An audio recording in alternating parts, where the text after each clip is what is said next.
Are you ready for a new story? നമസ്കാരം. Arun Anirudhan direct ചെയ്ത് ടൊവിനോ തോമസ്, ബേസിൽ Joseph കൂട്ടുകെട്ടിൽ വന്ന ഏറ്റവും പുതിയ സിനിമയായ അതിരയുടെ വിശേഷങ്ങളാണ് ഞാൻ ഈ വീഡിയോയിൽ പങ്കുവയ്ക്കുന്നത്.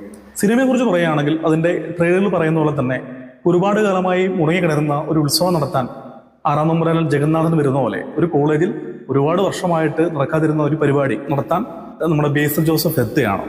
അതിന് അദ്ദേഹത്തിനൊരു കാരണമുണ്ട്. ആ കാരണം നമ്മളെ സാറ്റിസ്ഫൈ ചെയ്യുന്നൊരു കാരണമാണ്. പക്ഷേ ഇതൊരു സിനിമയുടെയും നട്ടല് എന്ന് പറയുന്നത് തിരക്കഥ എന്ന് നമുക്കറിയാം. ഒരു കഥ നമുക്ക് വളരെ ഈസി ആയിട്ട് ചെയ്യാമെങ്കിലും അത് ഒരു തിരക്കഥയായി മാറുമ്പോൾ അതിനകത്ത് ശ്രദ്ധിക്കേണ്ടതായിട്ടുള്ള ഒരുപാട് കാര്യങ്ങളുണ്ട്. നമ്മൾ ഏത് സാധാരണക്കാരും അറിയാവുന്ന പോലെ തന്നെ പല സിനിമകളും നമ്മളെ ക്യാച്ച് ചെയ്യുന്നതിന്റെ ക്യാരക്ടറൈസേഷൻ ആണ്.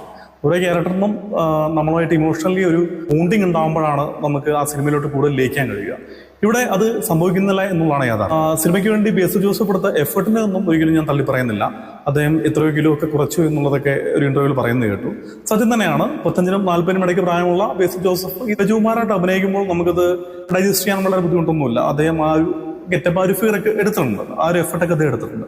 പക്ഷേ ഇവിടെ ചതിച്ചത് തിരക്കഥയാണ്. തിരക്കഥയിൽ ഒരു കഥാപാത്രത്തിന് നമ്മുടെ എല്ലാം മായ എന്ന സിനിമയിലൊക്കെ അഭിനയിച്ച നമ്മുടെ ഡിലുലു വെറും ഒരു ഡമ്മി പീസായിരുന്നു. ഈ സിനിമയിലെ കുട്ടിയുടെ ആവശ്യം തന്നെ എന്തായിരുന്നു എന്നുള്ളതിനെ കുറിച്ചൊക്കെ ഞാൻ ആലോചിച്ച് നോക്കുകയാണ്. ഇനി ടൊവിനോയിലോട്ട് വരികയാണെന്നുണ്ടെങ്കിൽ നമ്മുടെ ഭാഷയൊക്കെ പോലെ ഒരു പൂർവ്വകാലം ഉണ്ടായിരുന്നു അദ്ദേഹത്തിന്. ചാല മാർക്കറ്റിനെ ഉറപ്പിച്ചിരുന്ന ഒരു വലിയ റൗഡി. പിന്നീട് അദ്ദേഹം അതിന്റെയൊക്കെ മാറി കുടുംബജീവിതമൊക്കെയുമായി ഭാര്യയും മക്കളും മോളൊക്കെ ആയിട്ട് ഒരു ഗാനമേള സംഘമൊക്കെ സെറ്റ് ചെയ്ത് തൻ്റെ കവലയിൽ സാധാരണ ജീവിതം നയിച്ചുകൊണ്ടിരിക്കുകയാണ്. അപ്പോഴാണ് തൊട്ടടുത്തുള്ള ഈ കോളേജിൽ ബേസിൽ ജോസഫിന്റെ ഒരുപാട് പരിശ്രമങ്ങളുടെ ഫലമായിട്ട് ഇവിടെ ആ ഫംഗ്ഷൻ, ആരോഹൺ എന്ന ആ ഫംഗ്ഷന് അനുമതി കിട്ടുകയും ആ അനുമതി കിട്ടുന്ന പരിപാടിയിലെ പ്രോ ഷോ എന്ന് പറയുന്നത് വിനീത് ശ്രീനിവാസന്റെ ഗാനമേളയാണ്. അങ്ങനെ വിനീത് ശ്രീനിവാസന്റെ ഗാനമേളയും തൊട്ടപ്പുറത്ത് ടൊവിനോ തോമസിന്റെ അമ്പലത്തിലെ ഉത്സവവും, ആ ഉത്സവത്തിൽ ടൊവിനോയുടെ അരങ്ങേറ്റമാണ്, ഗാനമേളയുടെ അരങ്ങേറ്റമാണ്. ഇത് നടക്കുന്നതും ഒരേ ദിവസമാണ്. ഇങ്ങനൊരു സിനോറിയോയിൽ സംഭവിക്കുന്ന ചില കാര്യങ്ങൾ എന്തൊക്കെയാണോ അതൊക്കെയാണ് അവിടെ സംഭവിക്കുന്നത്.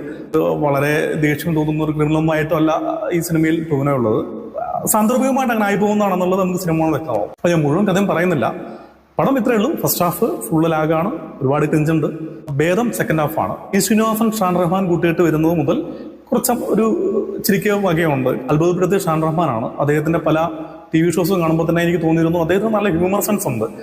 സിനിമയിലൊക്കെ വന്നു കഴിഞ്ഞാൽ അത്യാവശ്യം വൃത്തിയായിട്ടൊക്കെ ചെയ്യാൻ കഴിയുന്ന തരത്തിലുള്ള ഒരു നടനാവാൻ കഴിയുന്ന ഒരാളാണ് ഷാൻ റഹ്മാൻ എന്ന് തോന്നലുണ്ടായിരുന്നു. യാഥാർത്ഥ്യമാവുന്ന തരത്തിൽ ഷാൻ റഹ്മാൻ ഈ സിനിമയിൽ ചെയ്തിട്ടുള്ള കഥാപാത്രം എന്ന് പറയുന്നത് നമ്മൾ അത്യാവശ്യം ചിരിപ്പിക്കുന്നുണ്ട്. കൂടാതെ വിനീത് ശ്രീനിവാസനും ഇവരുടെ ആ ഒരു കെമിസ്ട്രി എന്നായിരുന്നു. അവരുടെ സെൽഫ് ട്രോളുകളൊക്കെ നമുക്ക് ഒരുപാട് ചിരിക്കുക നൽകുന്നതാണ്. സെക്കൻഡ് ഹാഫിൽ ഇവർ വന്നതിന് ശേഷമുള്ള ഇവരുടെ കോമ്പിനേഷനിൽ മാത്രമാണ് ചിരിക്കെന്തെങ്കിലും പറയുകയുള്ളത്. പക്ഷേ ക്ലൈമാക്സ് ഭയങ്കര ലാഗായി പോയി. മൊത്തത്തിൽ ഈ സിനിമ എന്ന് പറയുന്നത് ഫസ്റ്റ് ഹാഫ് ഇതിലെ പോരാ. സെക്കൻഡ് ഹാഫിൽ വിനീത് ശ്രീനിവാസൻ, ഷാൻ റഹ്മാൻ കൂട്ടുകെട്ട് ഉണ്ടാക്കുന്ന